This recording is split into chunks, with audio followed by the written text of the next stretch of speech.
Hey everyone, welcome back to the Oceanics, and today I'm going to show you a complete forearm workout routine you can do at home without any equipment. लेकिन video में आगे बढ़ने से पहले हमें ये जानना जरूरी है कि हमें फोरआर्म्स को ट्रेन क्यों करना चाहिए। तो देखो, इसके काफी सारे रीजन हो सकते हैं, लेकिन सबसे बड़ा रीजन जो मुझे लगता है वो हो सकता है ग्रिप का।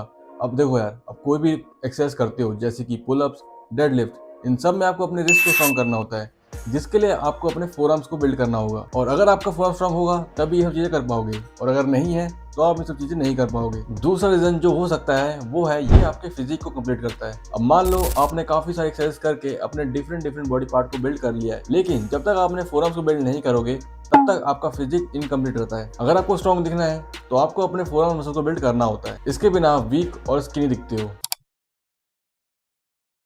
तो सबसे पहले हम लोग बात करेंगे वार्म अप की, जिसे हम बिल्कुल भी इग्नोर नहीं कर सकते हैं। तो इसके लिए हमारे पास काफ़ी सारे एक्सरसाइजेस हैं जिसमें हम कर सकते हैं रोटेशन। जैसे आप देख सकते हो, जैसे मैं कर रहा हूँ वैसे ही आपको करना होगा। इसमें आपको अपने आर्म्स को फ्लोर पे रख के कुछ इस तरीके से इसके मतलब घूमना होगा, राउंड पूरा करना होगा एक।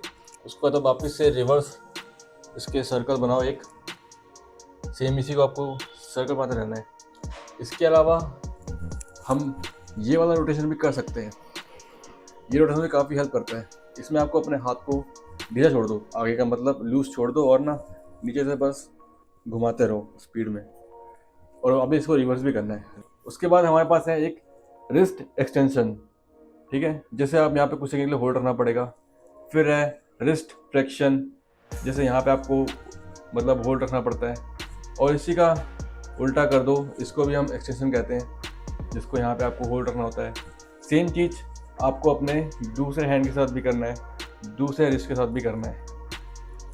इसी में आपको ये करते रहना है। और अगर आपसे ये हो जाए उसके बाद लास्ट में हम कर सकते हैं फिंगर होल्ड। अब कुछ नहीं करना है, फिंगर में होल्ड रहना है कुछ सेकंड्स के लिए, ज़्यादा नहीं, 30 सेकंड इनफ है। ये आपके लिए अच्छा वार्म अप कर देगा। अगर आपका वार्म अप कंप्लीट हो जाता है तो हम अपने एक्सरसाइज की ओर जा सकते हैं। सो गाइस, रिस्ट कर्ल करने के लिए आप 2 डंबल का यूज़ कर सकते हो, और अगर आपके पास डंबल नहीं है तो आप एक बैग का यूज़ भी कर सकते हो। इस बैग में मैंने वेट्स रख रखे हैं। अगर आपके पास वेट्स नहीं है तो आप कोई भी बुक या फिर वाटर बॉटल को ऐड कर सकते हो।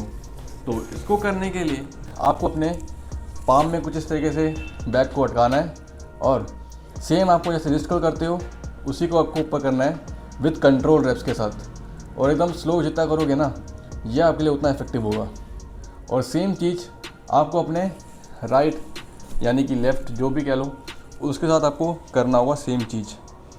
और अगर आपको इसको हार्ड बनाना है तो आप इसे क्या कर सकते हो, इसको आप अपने फिंगर्स में कर सकते हो। मींस जैसे आप एक पाम में कर रहे थे, आपको वही चीज़ फिंगर में करना है, और यहीं से आपको ना लिफ्ट करना है और कुछ नहीं करना। लिफ्ट किया, होल्ड किया और नीचे आ गए। लिफ्ट कुछ सेकंड्स के लिए, 2-3 सेकंड के लिए होल्ड करना है और वापस नीचे। ये चीज़ करना है, कंट्रोल में करना है, इतना आपको ध्यान रखें। अगर आपको वेट्स ज़्यादा हाई लग रहा है तो आप कम कर सकते हो, और इसी को आपको करना है। ये चीज़ तो आपके रिस्ट को स्ट्रॉन्ग करेगा, साथ में आपके मतलब जो फोरआर्म मसल्स है उसको बिल्ड करता है। और ये चीज़ मैं पहले किया करता था, तभी मैं आपको इस वीडियो में बता रहा हूँ। और इसी के आपको 3 सेट्स करने होंगे 20 रेप्स के। सो गाइस, अब अपना अगला एक्सरसाइज जो होगा वो होगा रिवर्स रिस्ट कर्ल। जैसे कि नाम में ही है, ये रिस्ट कर्ल का उल्टा होता है।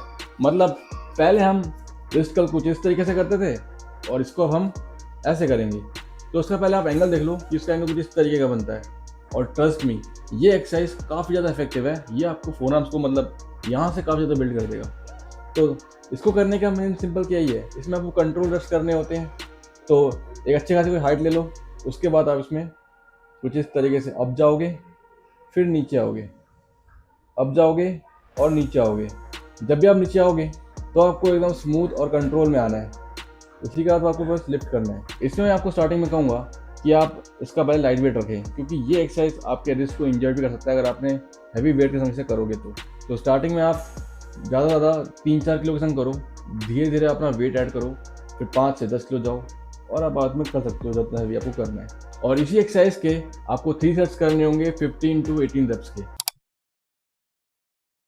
सो गाइस, अब अपना थर्ड एक्सरसाइज जो होगा वो होगा फिंगर पुशअप्स। यानी कि इसमें आपको सबको पता ही है क्या करना होता है, लेकिन इसके अलावा मैं आपको एक अलग चीज़ से बताने वाला हूँ। सबसे पहले हम लोग उसकी बात कर लेते हैं पुशअप्स की। तो आपको सबको पता है कि इसमें आपको फिंगर्स में कुछ इस तरीके से पुशअप्स करने होते हैं। बस आपको इतना बात रखना पड़ेगा कि आपको ना इसको क्लीन करना होगा और कंट्रोल रेप्स में करना होगा, ठीक है। या फिर जो इसे नहीं कर पाता है तो वो नी पुशअप्स भी कर सकता है। सेम चीज़ है, आपको नीचे जाना है और फिर पुश करना है। ये चीज़ आपको बस कंट्रोल में करना है। ये तो एक तो आपके फिंगर स्ट्रेंथ को बिल्ड करता है, प्लस में आपके फोर आर्म्स को भी इंक्रीज करता है। लेकिन अलग चीज़ जो मैं बताने वाला हूँ उसमें आपको क्या करना होगा, एक हाथ को अपने बहुत दूर रखना होगा। इसको चाहो तो आप फिंगर्स में रखो या फिर आप इसे पाम में भी रख सकते हो। उसके बाद आपको एक साइड में आके पुशअप्स करने होते हैं और सारा वेट ट्राई करना है कि ना इसी में डालना है और फिर इसी में पुशअप्स करने होते हैं। सेम चीज़ आपको दूसरे हाथ के साथ भी करना होगा और ये ट्रस्ट में बहुत ज़्यादा इफेक्टिव एक्सरसाइज है आपके लिए और इसी के आपको सेट्स में करने होते हैं। सेम चीज़ अगर आपसे नहीं कर पा स्टार्टिंग में तो आप नी पुशअप्स भी कर सकते हो और अगर चाहो तो साथ को आप जितना दूर रखोगे आपके लिए उतना हार्ड हो जाएगा और जितना पास रहेगा ये आपके लिए उतना ईजी हो जाएगा। तो इसी एक्सरसाइज के आपको 3 सेट्स करने होंगे 12 to 14 रेप्स के। सो गाइस, अपना लास्ट और सबसे इफेक्टिव एक्सरसाइज होगा फिंगर डेड हैंग। इस एक्सरसाइज में आपको किसी भी पुल अप बार या ऐसी जगह जहां पे आप डेड हैंग कर सकते हो वहां पे आपको हैंग करना होगा। मेक श्योर कि आपको फिंगर्स में हैंग करना है। ये एक्सरसाइज आपके फिंगर ग्रिप और फोर आर्म्स को स्ट्रेंथन करता है। इसमें आपको बस इतना ध्यान देना है कि आपको स्विंग नहीं करना है, आपको स्टेबल रहना है और कंट्रोल में आपको यहाँ पे हैंग करना है। जितना सेकंड आप होल्ड कर सकते हो उतना सेकंड आपको यहाँ पे होल्ड करना होगा। इसे आप किसी भी डोर स्टेप या पुल अप बार पे कर सकते हो, जैसे कि मैं यहाँ पे कर रहा हूँ। इसे आप वर्कआउट के स्टार्टिंग में या फिर वर्कआउट के एंड में भी कर सकते हो, as long as you can. और अगर आपको ये इजी लगे तो आप इसमें पुल अप्स भी कर सकते हो। So guys, this was it. शुरू से लेकर अभी तक हमने जितने भी वर्कआउट देखे हैं वो सारे इफेक्टिव हैं और बिगिनर फ्रेंडली भी है। बस आपको ध्यान रखना है कि आपको ये ओवर नहीं करना है। आपको 2 times in a week enough है। उसके अलावा ज़्यादा करोगे तो आपके फोरम में स्ट्रेस आएगा और शायद से मसल बिल्ड भी ना हो। बाकी तो आप रेगुलर रहो और कंसिस्टेंसी के साथ आपसे रेगुलर करो। और एक बात, आप लोग चैनल सब्सक्राइब नहीं करते हो तो जल्दी जाओ सब्सक्राइब करो, क्योंकि इसी में यार आपको बहुत कुछ सीखने को मिलता है। मैं डेली डेली कुछ ना कुछ आपके लिए लेके आता हूँ जिससे आपको हेल्प करे आपको बिल्ड करने के लिए, स्पेशली बिगिनर्स के लिए जो कि नए नए स्टार्ट करते हैं। सो ये आप ही के फ़ायदे के लिए जाओ सब्सक्राइब कर दो और इस बेल आइकन दबा देना ताकि मेरी वीडियो आपको रेगुलर मिलते रहे जब भी मैं अपलोड करता रहूँ। अगर आपको वीडियो अच्छी लगी हो तो वीडियो लाइक करें, चैनल पे नहीं हो चैनल सब्सक्राइब करें।